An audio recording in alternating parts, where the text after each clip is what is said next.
സമ്പന്ന കുടുംബത്തിലെ സുന്ദരിയായ ഒരു മകൾ. മുടി ചീപ്പി കൊടുക്കുന്നത് അമ്മുമ്മയാണ്. അത്രയ്ക്ക് ഇടതൂർന്ന് നീളമുള്ള മുടിയാണ് ആ കുട്ടിക്ക് ഉണ്ടായിരുന്നത്. ഒരു ദിവസം സങ്കടപ്പെട്ട ആ കുട്ടി വീട്ടിൽ വന്ന് ആരോടും മിണ്ടാതെ മൂകയായിരുന്നു.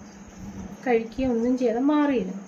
ഞാൻ എന്തെങ്കിലും കഴിക്കണമെങ്കിലോ സന്തോഷിക്കണമെങ്കിലോ മിണ്ടണമെങ്കിലോ എൻ്റെ ഒരു ആവശ്യം നിറവേറ്റി തരണമെന്ന് കുട്ടി മാതാപിതാക്കളോട് പറഞ്ഞു.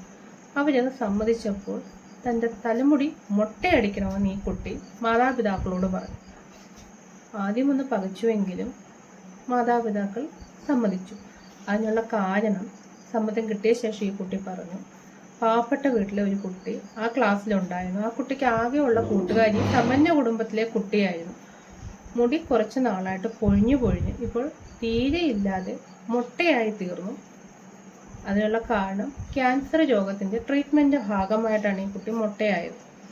ക്ലാസ്സിലുള്ള മറ്റു കുട്ടികൾ മൊട്ട എന്ന് പറഞ്ഞ ഈ കുട്ടിയെ കളിയാക്കുന്നു. എല്ലാവരും മാറ്റി നിർത്തുന്ന ഈ കുട്ടിയുടെ ഏക കൂട്ടുകാരി സമ്പന്ന കുടുംബത്തിലെ കുട്ടിയാണ്.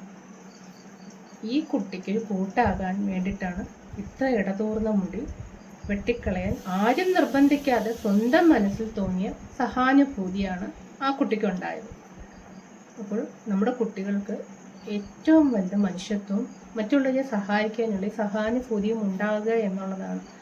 ആ കുഞ്ഞു മനസ്സ് വേദനിച്ചപ്പോൾ തൻ്റെ ഇടതൂർന്ന മുടി മൊട്ടയടിച്ച് ആ കുട്ടിക്ക് കൂട്ടുകാരിയായി കൈത്താങ്ങായിരിക്കാനുള്ള ആ കുഞ്ഞിൻ്റെ മനസ്സ് കുട്ടികൾക്ക് പറഞ്ഞു കൊടുക്കാം. മിഴിയടയ്ക്കാത്ത വഴികളൊക്കെ നിന്നാണ് എനിക്ക് ഈ കഥ എൻ്റെ കൊച്ചു കൂട്ടുകാർക്ക് പറഞ്ഞു കൊടുക്കാനായി കിട്ടിയത്.